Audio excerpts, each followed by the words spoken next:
मुख्य कारण क्या है, ये जानना चाहूँगा। हाल ही में मेरी मुलाकात हुई एक इन्वेस्टर से।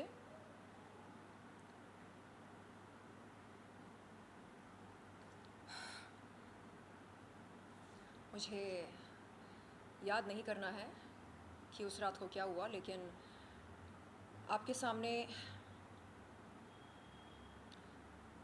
तथ्यों को रखने के लिए मुझे उस दर्दनाक और भयंकर रात को याद करना पड़ेगा।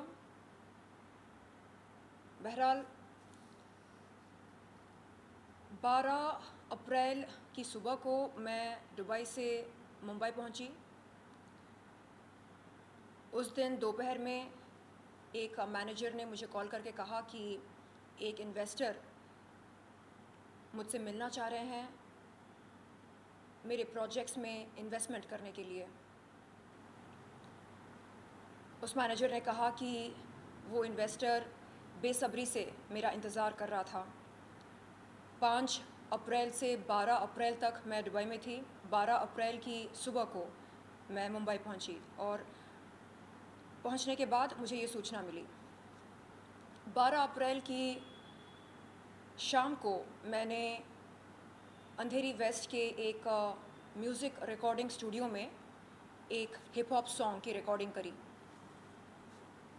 उसके बाद मैं घर पहुंची। घर पर मेरे मैनेजर आए और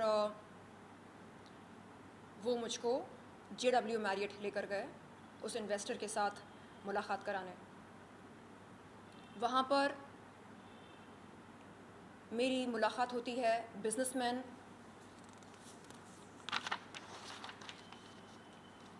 सुनील पारसमणि लोढ़ा से, जिनका नाम FIR में मौजूद है।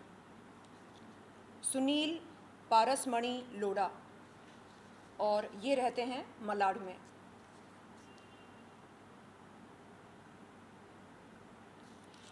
इस शख्स ने मुझसे मिलते ही मेरी तारीफ़ करना शुरू करी। कहा कि ये मेरे बहुत बड़े फ़ैन हैं, मेरे प्रोजेक्ट्स के साथ जुड़ना चाहते हैं।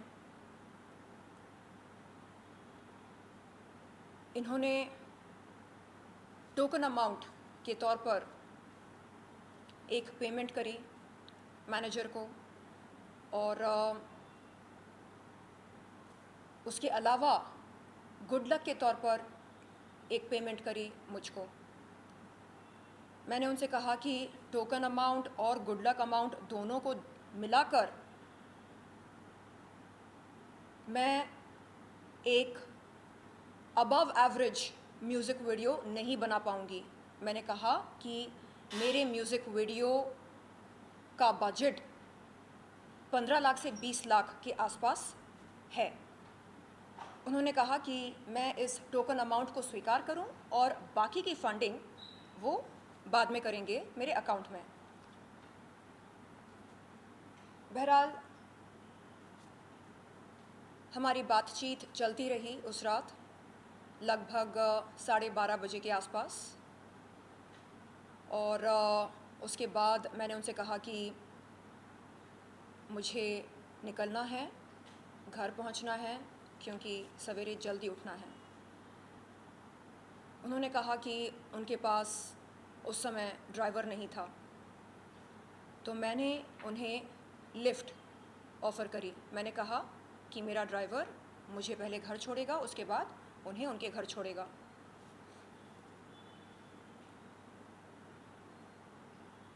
मेरी बिल्डिंग तक पहुंचने के बाद उन्होंने पूछा कि क्या मैं उन्हें अपना घर दिखा सकती हूँ। मैंने कहा श्योर, व्हाई नॉट। और हम मेरे घर में दाखिल हुए। मैंने उनसे पूछा कि क्या वो कुछ पीना चाहेंगे या खाना चाहेंगे। उन्होंने वेज खाना खाने की फरमाइश करी।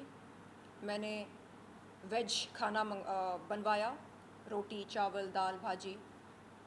हमने खाना खाया। उसके बाद यहाँ इसी काउच पर हम बैठे। मैं खाना खाने के बाद ब्लैक टी पीना पसंद करती हूँ, ब्लैक टी पी रही थी। वो बात कर रहे थे।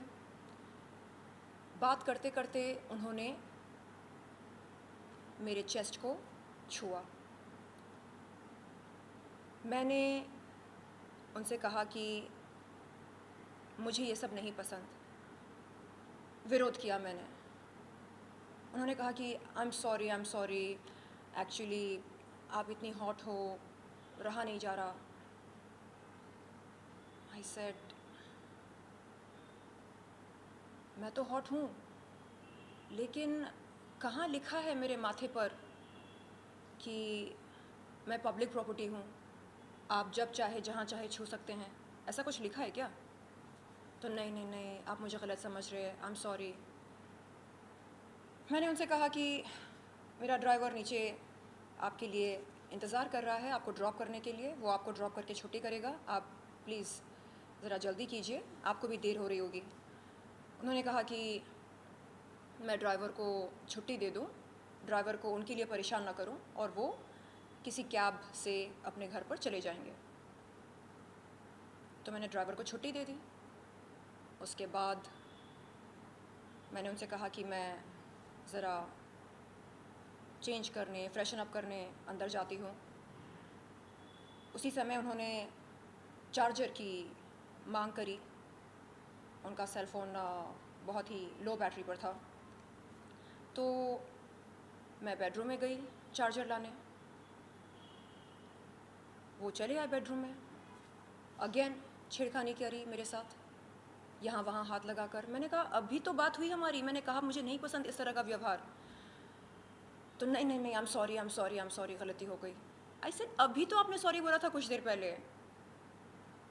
तो नहीं, अब मैं नहीं करूँगा, आई एम सॉरी। मुझे बड़ा अजीब लगा। मैंने कहा कि कोई गलतफहमी हो गई होगी, मतलब पता नहीं क्या चल रहा था उनके दिमाग में। मैंने कहा क्या आपसे कुछ कहा गया जो मुझे नहीं मालूम है? क्या मैनेजर ने ऐसा कुछ कहा आपसे? तो नहीं, आई सेड एक सेकेंड, आप रुकिए, मैं कॉल करती हूँ मैनेजर को। मैंने कॉल किया। रात के मेरे ख्याल से 2-2:30 बज रहे थे शायद, या 3 बज रहे थे। मेरे सेल फ़ोन के कॉल लॉग में सब कुछ लिखा है, स्पष्ट रूप से दिखाई देगा। वो मैंने पुलिस को जानकारी दी है। 2:30 या 3 बज रहे थे। तो मैंने उनको कॉल किया, कॉल रिसीव नहीं किया उन्होंने। मैंने कहा इनसे कि वो कॉल रिसीव नहीं कर रही हैं, तो एक काम करते हैं, हम बात करते हैं सवेरे, एक ग्रुप मीटिंग कर लेते हैं। तो वो चिढ़ने लगे। क्यों ग्रुप मीटिंग क्यों? ऐसे क्योंकि हो सकता है कि आपसे कुछ कहा गया हो जो मुझे नहीं मालूम हो, और जिस तरह आप बिहेव कर रहे हैं मुझे अजीब लग रहा है। यानी अभी अभी हमारी मुलाकात हुई, मैं आपको घर पर लेकर आई, मैंने आपके लिए खाना बनवाया, मेहमान नवाजी करी आपके लिए, आपको सम्मान दे रही हूँ, लेकिन आप रेसिप्रोकेट नहीं कर रहे हैं। तो नहीं, ऐसा नहीं वैसा नहीं, आई एम सॉरी, मैं पैर पड़ता हूँ, मैं माफ़ी मांगता हूँ। तो फिर धीरे धीरे मूड चेंज करने के लिए वो कुछ चुटकुले सुना रहे थे मुझको।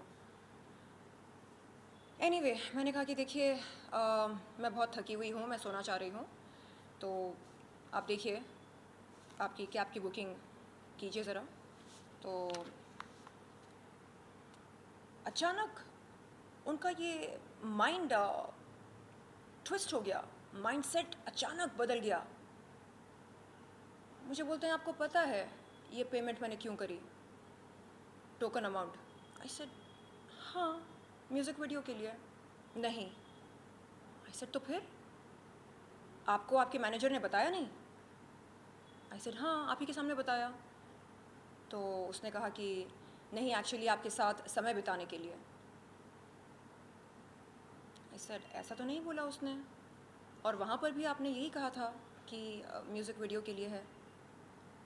तो नहीं, आपको गलत फहमी हुई है, ऐसे जो कुछ भी है हम सवेरे एक ग्रुप मीटिंग कर लेते हैं या कॉल पर कॉन्फ्रेंस कॉल पर बात कर लेते हैं ताकि दूध का दूध पानी का पानी हो जाए। बट बंदा मान नहीं रहा था। तो नहीं, मुझे जो वादा मुझसे किया गया था वो हो नहीं रहा है। ऐसे क्या वादा, क्या बोल रहे हैं आप? तो अचानक गाली बकना शुरू किया उसने। I said please mind your tongue, क्या बात कर रहे हैं आप? कोई ऐसे बात करता है क्या? हाँ, हम जिसके घर पर जाते हैं, खाना खाते हैं, हम उसको गाली बकते हैं क्या? तो नहीं नहीं नहीं, मैं तुमको दिखाऊंगा मैं कौन हूँ। आई सेड कौन है आप? तो आपको पता है मेरे अंकल कौन है? आई सेड कौन है आपके अंकल? मेरे अंकल लोढ़ा जी हैं जो भाजपा के लीडर हैं। आई सेड होंगे तो समझ लो, मुझसे भिड़ो मत। आई सेड मैं क्या कर रही हूँ? मैं तो सिर्फ यही बोल रही हूँ ना कि मुझे ये सब नहीं जमता है जो आप कर रहे हैं। तो इस बातचीत के दौरान उन्होंने मुझे जबरन छूने की कोशिश करी और भी बहुत कुछ किया जो इस समय मैं इस पब्लिक प्लेटफॉर्म पर बताना उचित नहीं समझती हूँ। मेरे स्टेटमेंट में एक एक चीज़ स्पष्ट रूप से लिखी गई है और इस दौरान उन्होंने कहा कि अगर मैं उनका कहना ना मानूं तो वो मेरा गला रेत देंगे और ना सिर्फ मुझे ख़त्म करेंगे बल्कि मेरे बच्चों को भी ख़त्म कर देंगे। मेरे 2 छोटे छोटे पेट्स हैं, इतने छोटे मिनिएचर पेट्स हैं, एक चिवावा है और दूसरी मॉल्टीज़ है। तो मैंने कहा कि इस पूरे मामले में मेरे छोटे डॉगीज़ का क्या कसूर है? उनको क्यों ख़त्म करना चाहते हो? आप साइको हो क्या? एक साइको ही ऐसे बात करता है? तो नहीं नहीं, तुमको बताऊंगा मैं कौन हूँ, तुम मुझे टच करने नहीं दे रही हो। आई सेड ये हो क्या रहा है?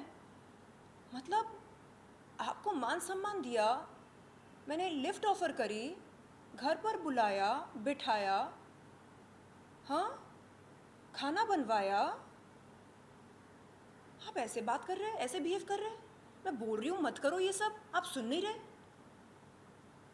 तो बात बहुत ज़्यादा बिगड़ रही थी और मैं परेशान हो गई जब उसने बोला कि आपको आपका गला रेत दूंगा, आपके बच्चों का गला रेत दूंगा। और यहाँ मतलब बेडरूम से यहाँ, यहाँ से बेडरूम, यहाँ पर तमाशा, और फिर सीधे किचन में जा रहा था। ऐसे आप किचन में क्यों जा रहे? उनके पीछे पीछे गई, ड्रॉर्स खोल रहे थे और जैसे ही मैंने देखा कि उनका हाथ एक छुरी की तरफ बढ़ रहा था, मैंने उस ड्रॉर को तेज़ी से बंद कर दिया। मैंने बोला आप कर क्या रहे हो? नहीं, मैं तुम्हारा गला रेत दूंगा। मैं घबरा गई और मेरे हाथ में सेलफोन था। उनको बताए बगैर चुपके से मैंने 100 नंबर डायल किया और उनको ये बोला कि 1 सेकेंड आप होल्ड करो, आप ज़रा शांत हो जाओ, मैं कॉल करती हूँ मैनेजर को, हो सकता है इस बार वो मेरा कॉल रिसीव कर ले और वो आ जाए, एक जॉइंट मीटिंग हो जाएगी हमारी। तो मैंने इस तरह से बात करी पुलिस से जैसे मैं पुलिस से नहीं बल्कि अपनी सहेली से, अपने किसी मित्र से बात कर रही हूँ। तो मैंने कॉल करके बोला हाँ, अच्छा सुनो, अच्छा मैं शर्लिन बोल रही हूँ, अच्छा तुम्हें पता है ना मैं कहाँ रहती हूँ? जुहू में। तो मैंने एड्रेस उसको सुनवाया और वहाँ पर पुलिस महिला ऑफिसर कह रही थी ये पुलिस है, ये पुलिस है, आपने क्या गलत नंबर डायल किया, ये पुलिस है। मैंने कहा हाँ हाँ हाँ मैं जानती हूँ, मैं जानती हूँ। उनको मैं बताना चाह रही थी कि हाँ मैं जानती हूँ कि मैंने पुलिस को कॉल किया, तो आप प्लीज़ जल्दी आइए यहाँ पर, क्योंकि जिस मित्र से आपने मिलाया मुझको वो मुझे ख़त्म करना चाह रहे हैं, मेरे बच्चों को ख़त्म करना चाह रहे हैं, आप प्लीज़ जल्दी आइए, मैं बहुत परेशान हूँ। तो इतनी जानकारी काफ़ी थी पुलिस को मेरी मदद करने के लिए। उसके बाद मैंने तुरंत लाइन काट दी क्योंकि वो मेरा फ़ोन छीनना चाह रहे थे। और मैं धन्यवाद देती हूँ मुंबई पुलिस को जो मेरे कॉल करने के 5 से 7 मिनट में पुलिस यहाँ पर पहुँच गई और उस बंदे को वैन में बिठाया और पुलिस चौकी लेकर गए। उसके कुछ देर बाद मैं भी जुहू पुलिस चौकी पर पहुंची। आज भी जब उस हादसे को मैं याद करती हूँ तो मुझे लगता है कि अगर मुंबई पुलिस टाइम पर नहीं पहुंचती तो पता नहीं मेरा क्या हश्र होता।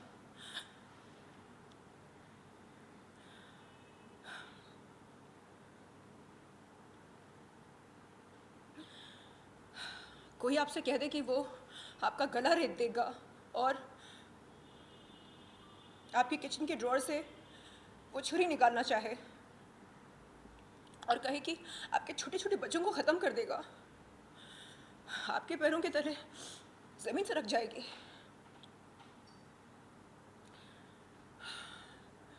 बहरहाल चालाकी से मैंने पुलिस को कॉल किया और उसे मालूम नहीं होने दिया। पुलिस के आने से पहले मैंने उसको बताया कि तैयार हो जाओ, आने ही वाली है। उसने बोला कौन, तेरी मैनेजर? मैंने बोला नहीं, मुंबई पुलिस। तो फिर वो हंसा। उसने बोला कि तू पागल है क्या, तुझे क्या लगता है तू मेरे खिलाफ केस करेगी, मुझे अंदर करेगी, अंदर कराएगी? मैंने बोला हाँ, ऐसा लगता है मुझे और ऐसा होना भी चाहिए। तो उसने कहा कि नहीं नहीं, ऐसा कुछ नहीं होगा, मेरे बहुत हाई लेवल कॉन्टैक्ट्स हैं। और बार बार कह रहा था कि कोई लोढ़ा जी जो भाजपा के कार्यकर्ता हैं या लीडर हैं वो उनके अंकल हैं। ये मेरे लिए एक बहुत ही दर्दनाक अनुभव रहा है। उस दिन 13 की सुबह को, यानी कल सवेरे जब मैं पुलिस के पास गई, मैंने कहा वहाँ के एसआई से, senior inspector Ajit Kumar sir से, मैंने कहा सर पता नहीं आप मेरे बारे में क्या सोचते होंगे, आप सोचते होंगे ये लड़की आ जाती है बार बार कोई नई शिकायत लेकर, कभी इसने छेड़ा, कभी उसने छेड़ा, कभी इसने ये किया, कभी उसने वो किया। मैंने बोला सर मुझे नहीं पता मेरे बारे में क्या सोचते हैं, बट जब जब मेरे साथ गलत होता है मैं पुलिस को ही याद करती हूँ और कहाँ जाऊँ, मेरे ऑप्शंस क्या हैं, किसको कॉल करूँ? तो उन्होंने बोला कि नहीं, ऐसा नहीं है कि हम आपके बारे में गलत सोचते हैं या बुरा सोचते हैं, और वैसे भी हम क्या जो सोचते हैं, हम मतलब हमारे सोचने से क्या क्या होगा? आपको इंसाफ चाहिए, तभी तो आप यहाँ पर आई हैं, और इंसाफ हम नहीं दे सकते। इंसाफ देने का काम न्यायालय का होता है, जुडिशरी का होता है। तो ये निर्भर नहीं करता कि हम क्या सोचते हैं क्या नहीं। मैंने बोला नहीं, निर्भर करता है, मेरे लिए करता है आप मेरे बारे में क्या सोचते हैं, क्योंकि अगर आप मुझे सीरियस नहीं लेंगे तो फिर आप इन्वेस्टिगेशन कैसे करेंगे, सबूत कैसे इकट्ठे करेंगे? बहरहाल उन्होंने मेरा स्टेटमेंट रिकॉर्ड किया और ये एफआईआर दर्ज करी।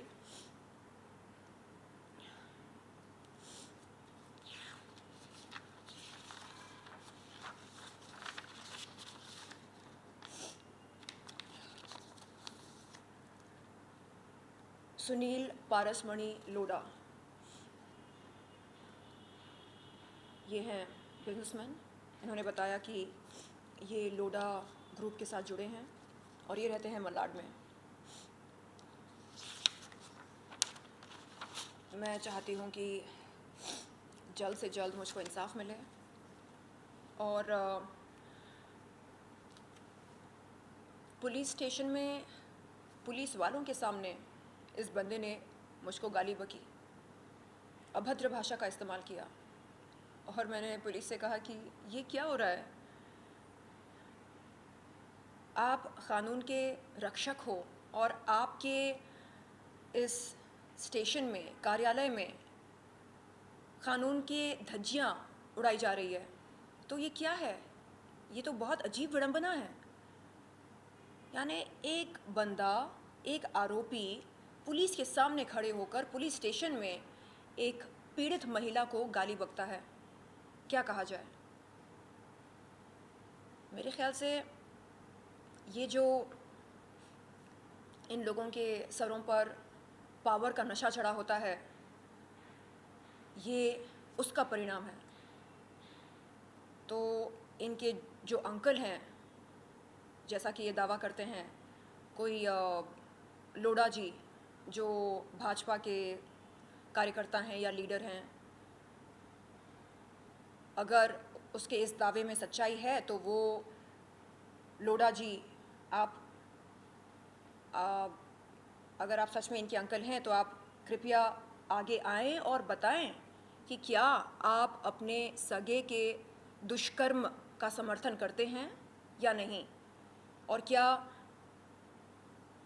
आगे चलकर किसी महिला का जब यौन शोषण या यौन उत्पीड़न हो तो क्या वो महिला पहले आरोपी से पता लगा ले कि क्या उसके हाई प्रोफाइल कॉन्टैक्ट्स हैं या नहीं, क्या वो किसी मंत्री का, लीडर का सगा है या नहीं, और अगर वो सगा रहा तो वो महिला उस आरोपी के खिलाफ शिकायत दर्ज करने की जुर्रत ना करे।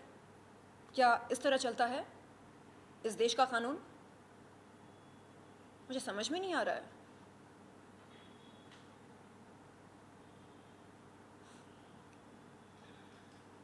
यानी जब मेरे साथ ऐसा हो सकता है तो मैं ये सोचती हूँ कि आम महिलाओं के साथ क्या कुछ नहीं होता होगा, और बेचारी महिलाएं आगे नहीं आती होंगी ये सब बताने के लिए। उन्हें लगता होगा कि क्या फ़ायदा ये सब बताकर।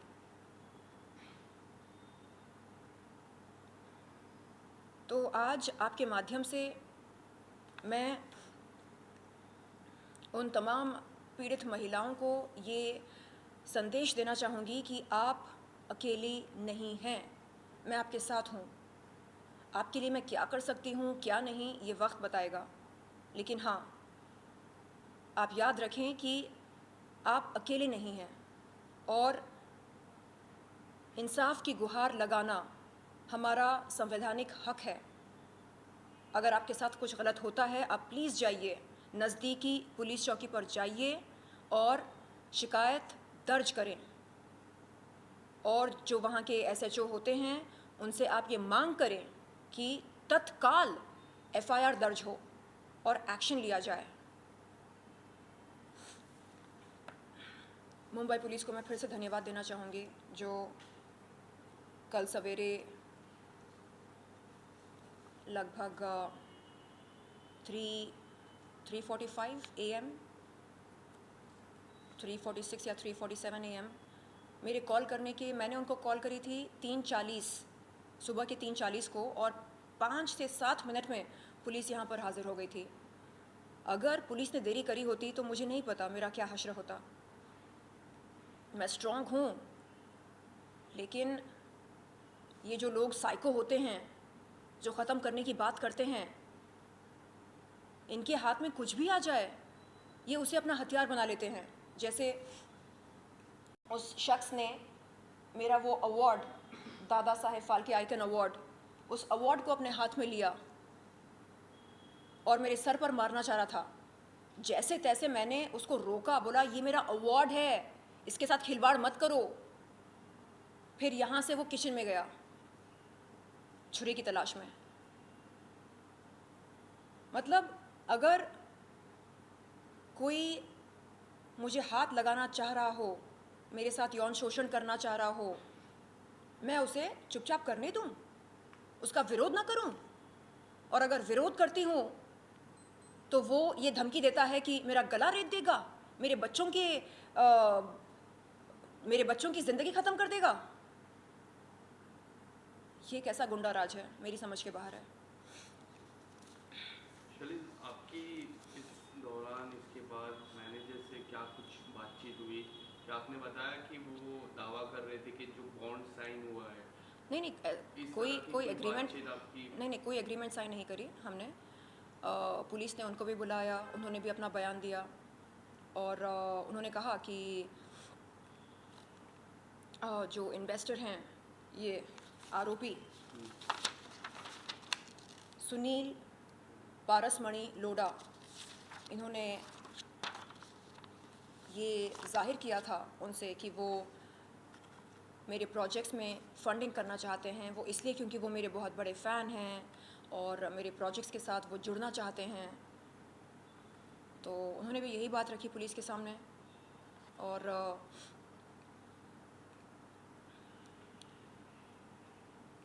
उनको नहीं मालूम था कि उस मुलाकात का ये अंजाम होगा। तो मैं ख़ुद को खुशनसीब मानती हूँ जो आज मैं ज़िंदा हूँ आप सबके सामने। अगर उस भारी अवार्ड से उसने मेरे सर पर दे मारा होता या छुरी उसके हाथ में आ जाती और मुझ पर हमला किया होता तो पता नहीं मैं जीवित बचती या नहीं।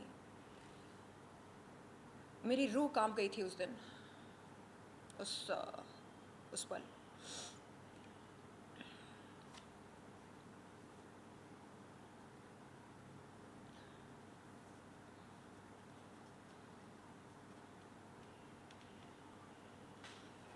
मैं आज भी ये पूछती हूँ खुद से कि मेरी गलती क्या थी। शायद गलती ये थी कि उसे मैंने अपने घर में दाखिल होने दिया।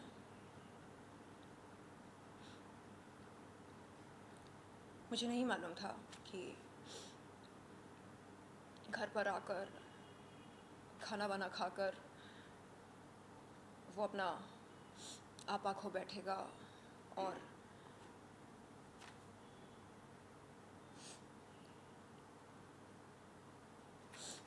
बदसलूकी करेगा।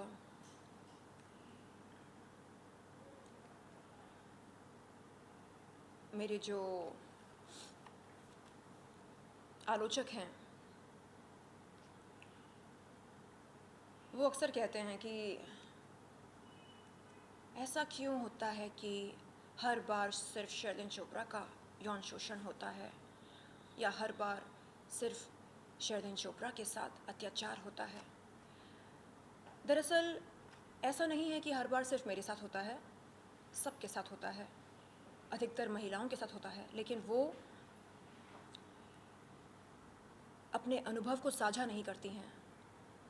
वो ऐसे दर्दनाक अनुभव को अपने दिल में दफना कर रखती हैं। मैं मीडिया के सामने आकर अपने सच को उजागर करती हूँ। किस लिए? ताकि इस समाज की पीड़ित महिलाओं को हिम्मत मिले, हौसला मिले। आगे चलकर मैं चाहूँगी कि उन पीड़ित महिलाओं के लिए मैं कुछ कर सकूं, लेकिन उनके लिए कुछ करने से पहले मैं अपने लिए कुछ कर लूं। अगर मैंने अपने लिए स्टैंड नहीं लिया तो मैं दूसरों के लिए क्या स्टैंड ले पाऊंगी?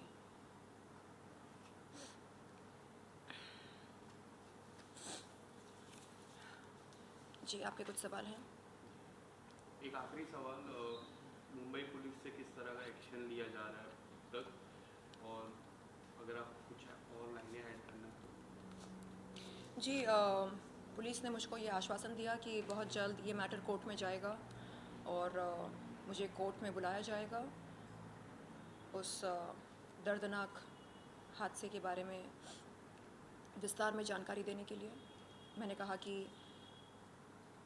मैं उन्हें अपना पूरा सहयोग दूंगी, क्योंकि मैं चाहती हूँ कि सुनील, पारसमणि, लोढ़ा जैसे लोग पुलिस को या कानून को अपने बाप की जागीर ना समझें। जो जिस अकड़ से वो बात कर रहा था, मैं ये कर दूंगा, मैं वो कर दूंगा, तू ये है, तू वो है। कोई शरीफ इंसान इस तरह बात नहीं करता है। और उसने ये तक बोला कि ये जो केस है इसको वो पूरा का पूरा पलट देगा। पुलिस स्टेशन में उसने ये बात मुझसे कही, तो केस वापस ले ले। मैंने कहा क्यों? बोला तेरी मर्ज़ी, ये तेरे पर भारी पड़ेगा, मैं तो निकल जाऊंगा। आई सेड कैसे? नहीं, मैं तो ये बोलूँगा कि मैंने तुझको पैसे दिए थे तेरे साथ सोने के लिए। आई सर अच्छा, तो आपने पैसे दिए थे सोने के लिए? ओके, तो कोर्ट में आप ये बोलेंगे, आपके वकील बोलेंगे, माय लॉर्ड, मेरे मुवक्किल एक बहुत ही शरीफ इंसान हैं जो हवस के पुजारी भी हैं और हवस की भूख मिटाने के लिए बॉलीवुड सेलिब्रिटीज़ को पेमेंट करते हैं ताकि वो उनके साथ सो सकें। आपके वकील ऐसा बोलेंगे कोर्ट में। हंसकर बोलता है तू चुप कर, उनको जो बोलना है वो बोलेंगे। मतलब ज़रा भी रिमोर्स नहीं था उस बंदे में कि आई एम सॉरी, मैंने जो किया गलत किया, मैं कुछ देर के लिए पागल हो गया था, मुझे माफ़ कर दो। कुछ नहीं, नो रिमोर्स, देख लेते हैं, चल चल चल, ये था उसका रवैया। तो ये इस तरह का जो एटीट्यूड है, दादागिरी, ये कहाँ से पैदा होती है? उसको पैसों का गुरूर है या उसको इस बात का गुरूर है कि उसका अंकल कोई भाजपा कार्यकर्ता है या लीडर है? जो कुछ भी है, मेरा सवाल आज आप सबसे ये है कि क्या कानून या पुलिस किसी के बाप की जागीर है? नहीं ना, हम सब के लिए पुलिस एक समान है। तो फिर ये गुंडाराज क्यों, ये दादागिरी क्यों?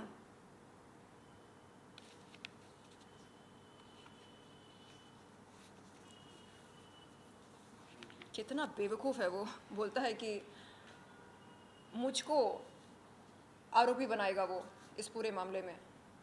क्या कहकर? ये कहकर कि उसने पैसे दिए मेरे साथ सोने के लिए।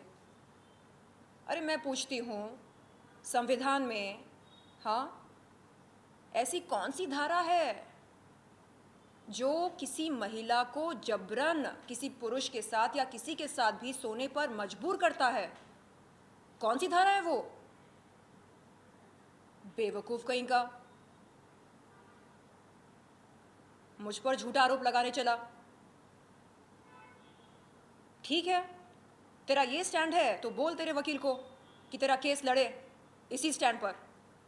तो ये बोल रहा है ना कि तू ऐसा करेगा वैसा करेगा, ये बोलेगा कि तूने पैसे दिए सोने के लिए, चल अब तू ये केस लड़ कोर्ट में। बता, कोर्ट को बता वो धारा कौन सी है संविधान में जो ये कहती हो कि महिला को जबरन किसी भी पुरुष के साथ या किसी इंसान के साथ सोना ही पड़ेगा अगर पुरुष चाहे तो। कौन सी धारा है वो जरा बताओ। कितने बेवकूफ लोग होते हैं जिनको लॉ की कोई समझ नहीं होती है। अरे ये देखो,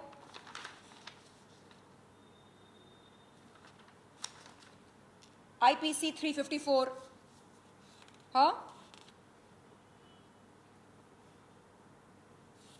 IPC 506, IPC 509, ये गंभीर धाराएं लगी हैं और उसको मजाक सोच रहा है। मतलब उसके दिल में कोई भी डर नहीं है, ना कानून का ना पुलिस का। तो ऐसे लोगों के बारे में जानना बहुत ज़रूरी है। ये जो साइकोपैथ होते हैं हमारे समाज में, जिन्हें लगता है कि महिलाओं के साथ यौन शोषण करना उनका जन्मसिद्ध अधिकार है, ऐसे लोगों को उजागर करना, इनके बारे में जानकारी मीडिया को देना बहुत ज़रूरी है ताकि आगे चलकर कोई दूसरी महिला इनका शिकार ना बने। धन्यवाद।